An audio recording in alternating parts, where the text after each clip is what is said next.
Hi there. I've had a couple of you guys ask me specifically, how do we get rid of negative self-talk? Um, and this thing is called something different by a lot of different people. Sometimes it's referred to as the critical factor. That's more of psychology phrase. Some people call it the ego. Some people call it the chattery mind. Some people call it, well, there are real pet names. I've got my own personal pet names for it. But basically, the negative self-talk, when I first mention that to people, it's like, oh yeah, I say bad things to myself every once in a while, but it's not a big deal. Or I'm kidding, which is great, except that the part of you that's hearing it, that's embracing it, is taking every word out of your mouth and every thought that you even deliberately think, and it's taking it literally, which is why some people don't understand, they think they're joking, except that part of you doesn't have a sense of humor. It doesn't really have a filter. It doesn't have a way of assessing the things that you really mean and the things that you kind of mean, as opposed to the things that you don't mean.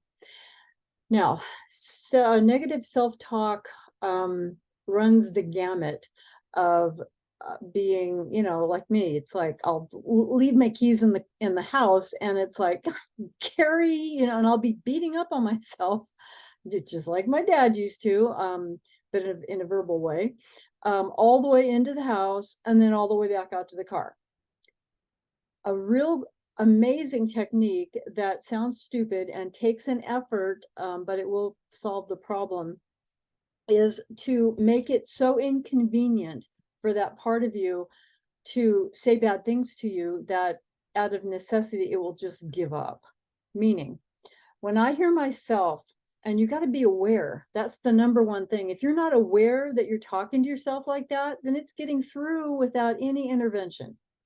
So you've got to be aware. I mean, even if it's 24 hours or 48 hours, of make a game of it. How many times did I catch myself saying, even in my head, saying something nasty to me, something bad, something derogatory, something just demeaning, or just, look at you, look at you. There you go again. There you go, leaving your keys in the car or in the house. So now we got to get out of the car and go back in the house, and it'll just be, just bitch at you the whole time. So when I hear that, I won't even take one more step. I could be 3 steps to the door. I will stop right in my tracks and say, wait a minute. What did I hear you just say to me? Because I don't let my friends talk to me like that. You don't get to talk to me like that anymore. Here's the deal. And this is an aside. For every negative thought, there are different ideas of this. Some people say it's a ratio of 6 to 1. Some people say it's 10 to 1. I think it depends on the person. For me, sometimes it's 10 to 1, which means for every negative thing that happens in my life, it takes 6 to 10 positive things before I'm able to let that one negative thing go. And I could be consciously letting it go, or it could just be kind of hanging on. I think it's gone. Oh, nope, there it is again. So 6 to 1 or 10 to 1. So when I was first trying to get rid of this thing, I would literally say, what did you just say to me? Did you call me stupid? Did you say, oh, here you go again? Wait a minute, I get to go again as often as I want to, as often as I need to. You don't get to criticize that. But if you say something bad about me, you are so stupid. Oh, really? Let's stop right here, right now. I'm going to come up with 3 solid things to prove to you, not that I need to, but to prove to you that I'm not stupid. First of all, sometimes I'm more clever than is good for me, but I'm clever. I'm fast thinking. I'm on top of things most of the time. I'm not only am I not stupid, but I'm still hanging on to getting certified in a profession where there's a 90% dropout rate. So F you. Don't tell me I'm stupid. I'm tenacious. Come up with better words. But what you're doing with all of this dialogue going back and forth is you're making that thing stop. You're not even taking one more step forward. You're going to make every time it opens its mouth so inconvenient and painful that eventually it will just like let go. Because God, you know, every time I tell her how stupid she is, she stops everything. And I was just trying to tell her how stupid she was. So next time she won't forget the keys so that we won't lose that precious time. Well, guess what? You have just caused us to have even more time not progressing. So look what you got. And it'll feel like an adversarial relationship, and it is at first, because that thing, that part of us, will come off like being a real bully. Also, it will either be running on a program that you're not aware of from long, long ago when you were a child, or it has decided somewhere along the way that this behavior is in your best interest. And sometimes it takes some digging to figure out, why do you think that calling me bad names, that, you know, stopping me dead in my tracks to make me feel bad about myself, to tell me I can't pass a test, I shouldn't have ever started this to begin with, I should just quit while I'm ahead.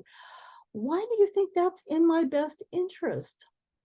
Because its job, its number one job, is to keep you alive on the planet for one more day.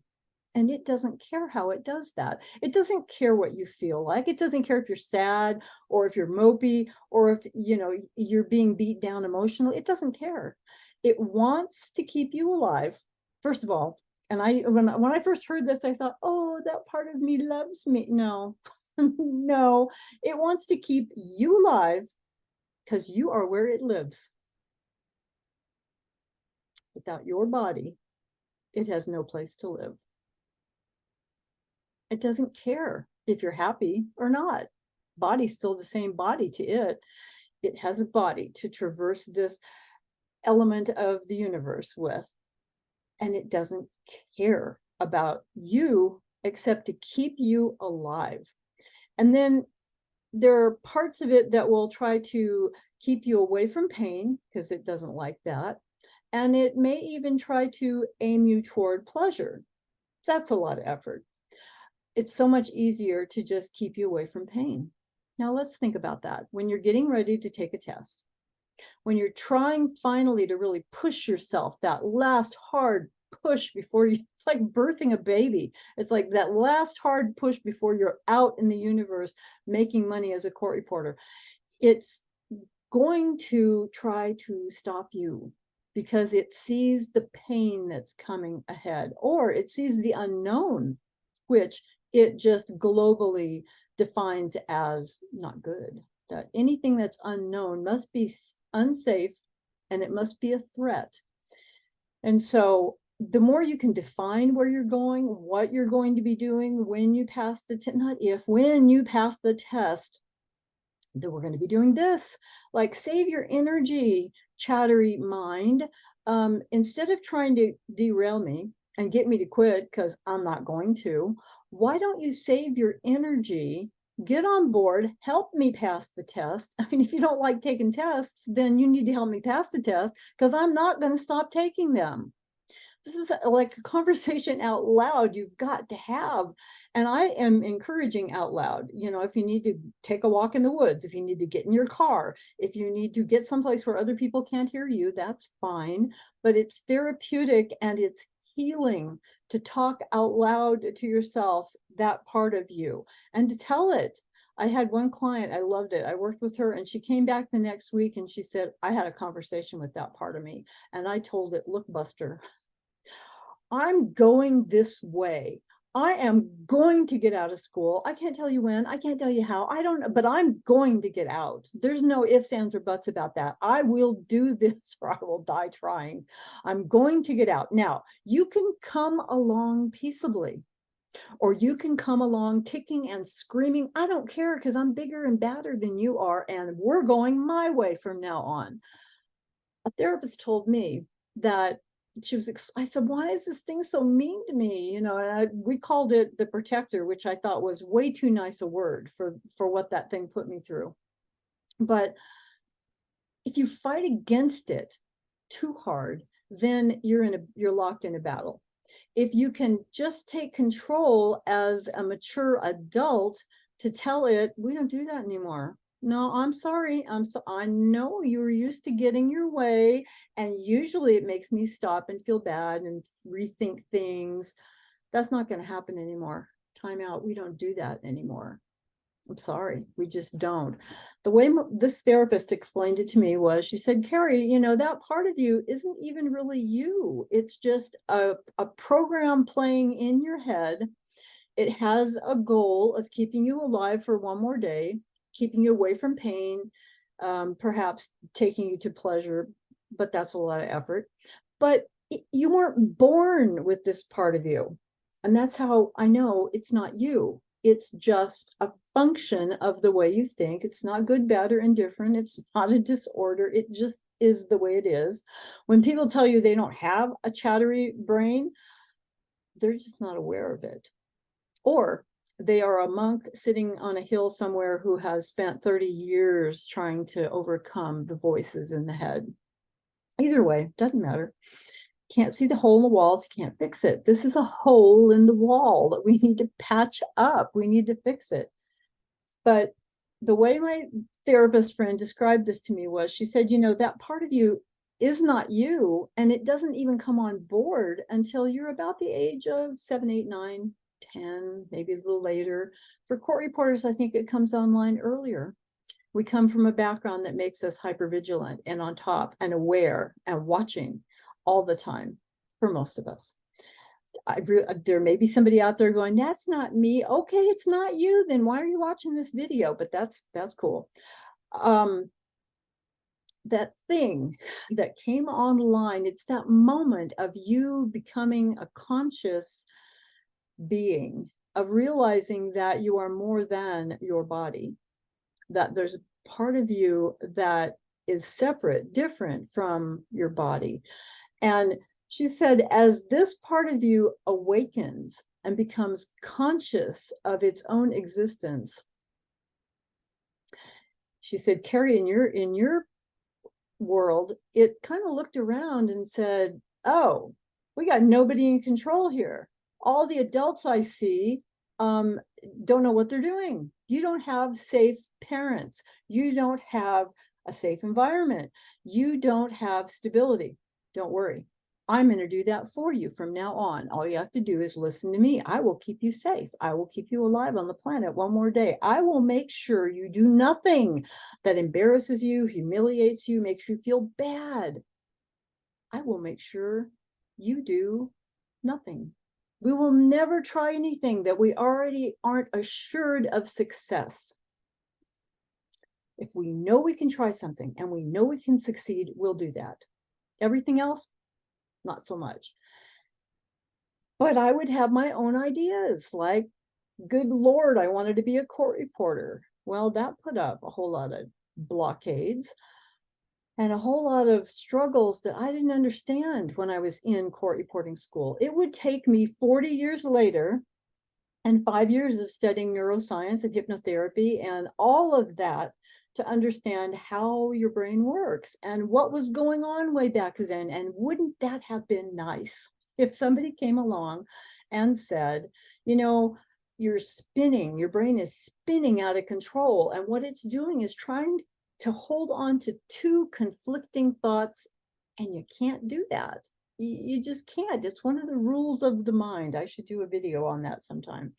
One of the rules is your mind cannot hold two conflicting thoughts. What are conflicting thoughts? Well, I've got to get out of school, but I can't. I've got to pass this test, but I haven't. I've got to, but I don't know how to. I've got to. And you're pulling yourself back and forth and back and forth.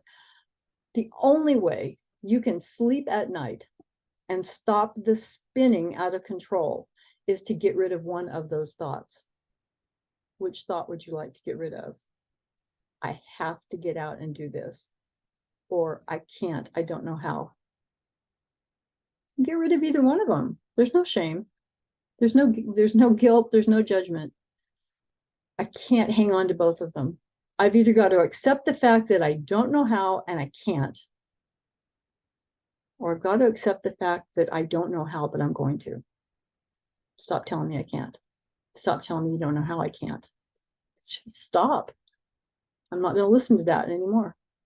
That's not part of my equation, because I want this spinning to stop about getting out. And I'm going to become aware, so that, dear chattery brain, you're going to become my best cheerleader on my worst day, or we're going to have some trouble.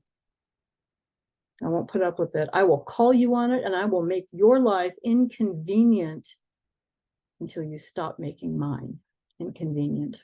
I hope this has helped. If you guys have any further questions, give me a holler, put something in the chat, and let's talk about it.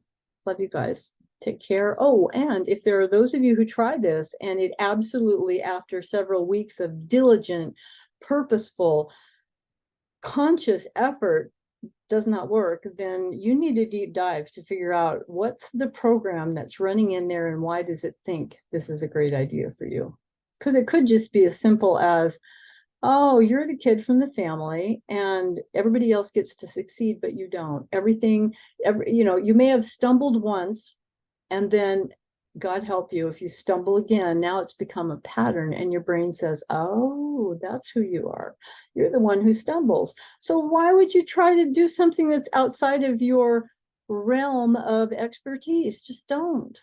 That's not who you are. If you do that, it's going to hurt. You're going to humiliate yourself. You're going to embarrass yourself. So don't. You start seeing the whole picture after a while. And the pictures are all very, very similar. You guys have a great day. I'll talk to you soon.